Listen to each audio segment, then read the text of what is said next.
Hello friends, my name is Bipul Joshi and welcome to BJ Gyan Ohom. BJ Gyan Ohomole hokoluke swagatom janaisu. So previous video was about micro and macroeconomics and we have also learned about the differences between economy and economics. Jua video ami byoshtibaadi aru somoshtibaadi orthonitir bishoye alochona korar logote orthoniti aru orthobigyanor bishoye alochona korisilu aru ihotor difference khini saisilu. যদি আপুনি সেই ভিডিওটো চোৱা নাই তেন্তে প্ৰথমতে সেই ভিডিওটো চাই ল'ব আৰু তাৰ পিছতে এইটো চাব so let's get started today's topic is central problems of an economy this is the second content of the first chapter introduction this comes under the subsection of part A that is introductory microeconomics let me remind you that economy is nothing but a system where people get their living through various economic activities like production, distribution and consumption. অৰ্থনীতি হৈছে এক ব্যৱস্থা য'ত মানুহে বিভিন্ন আৰ্থিক কাৰ্যাৱলীৰ জৰিয়তে জীৱন নিৰ্বাহ কৰি থাকে। এই আৰ্থিক কাৰ্যবোৰ উৎপাদন, বিতৰণ, উপভোগ ইত্যাদি হ'ব পাৰে আৰু এই সকলোবোৰৰ ভিতৰত উৎপাদনকে মুখ্য আৰ্থিক কাৰ্য হিচাপে আখ্যা দিয়া হয়। ঠিক আছে?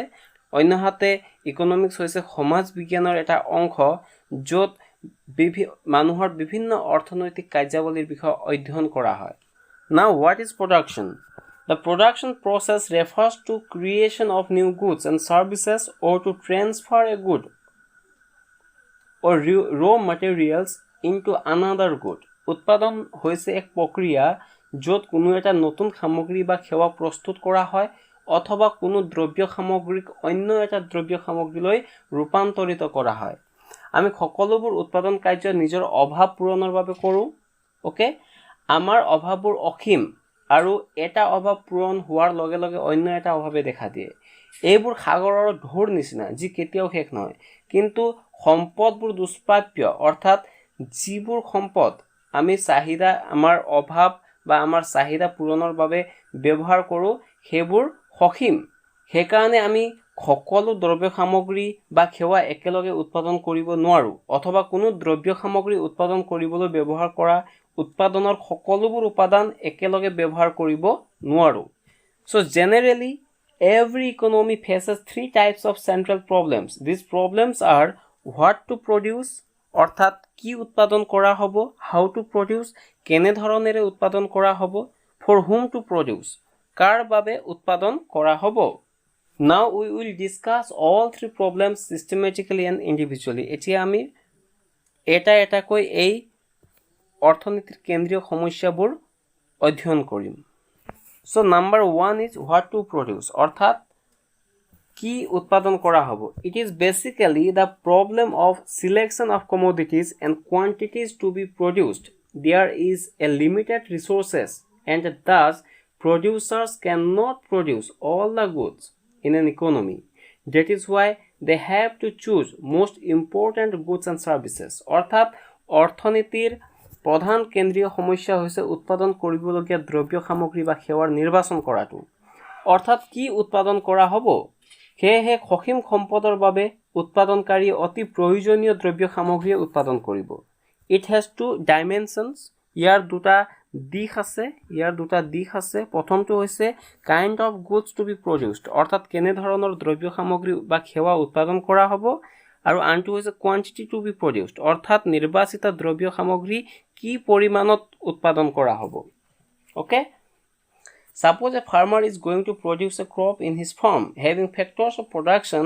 At first he has to choose the suitable and important crop because he cannot produce all of them simultaneously.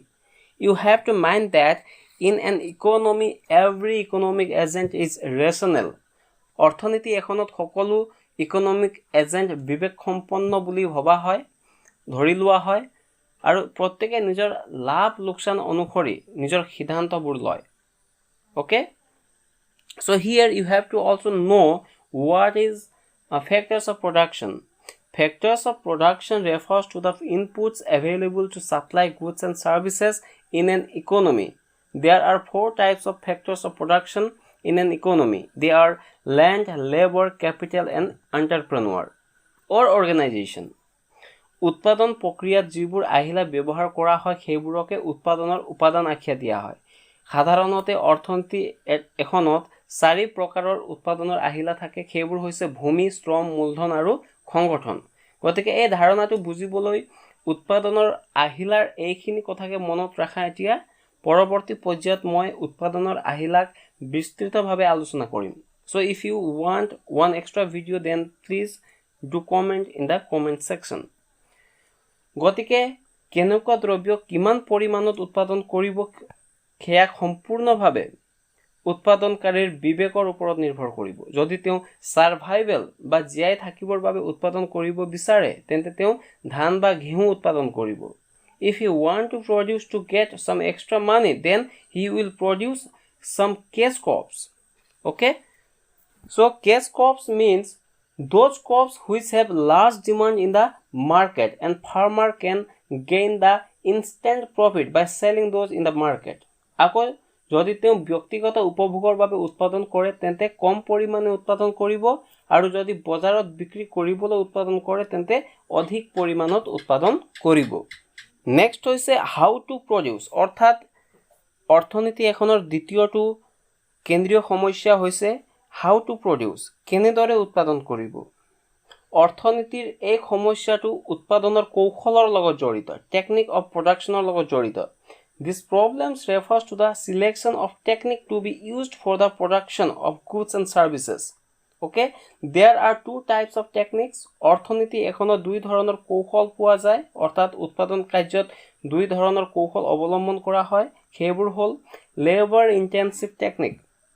Okay, অৰ্থাৎ শ্ৰম উপযোগী কৌশল আৰু আনটো হৈছে capital intensive technique অৰ্থাৎ মূলধনী উপযোগী কৌশল ঠিক আছে গতিকে সাধাৰণতে যেটো শ্ৰম উপযোগী কৌশল সেইটো উন্নয়নশীল দেশবোৰত অৱলম্বন কৰা হয় কাৰণ আমি জানো উন্নয়নশীল দেশবোৰত ক্যাপিটাল ফৰ্মুলেশন খুব কম হয় আৰু তাত লেবাৰৰ সংখ্যা খুব বেছি যেহেতু পপুলেশনৰ সংখ্যাও বেছি আনহাতে ক্যাপিটাল ইন্টেনসিভ টেকনিক উন্নত দেশবোৰত অৱলম্বন কৰা হয় এই টেকনিকটো কাৰণ উন্নত দেশবোৰত জনসংখ্যাও কম আৰু লগতে যেটো capital formation খেয়াও খুব বেছি okay so now choice of technique mainly depends upon the availability of resources structure of economy and policies of the government okay অৰ্থাৎ কৌশলৰ পছন্দৰ ক্ষেত্ৰত সম্পদৰ প্ৰাচুৰ্যতা অৰ্থনীতিৰ গাঁথনি আৰু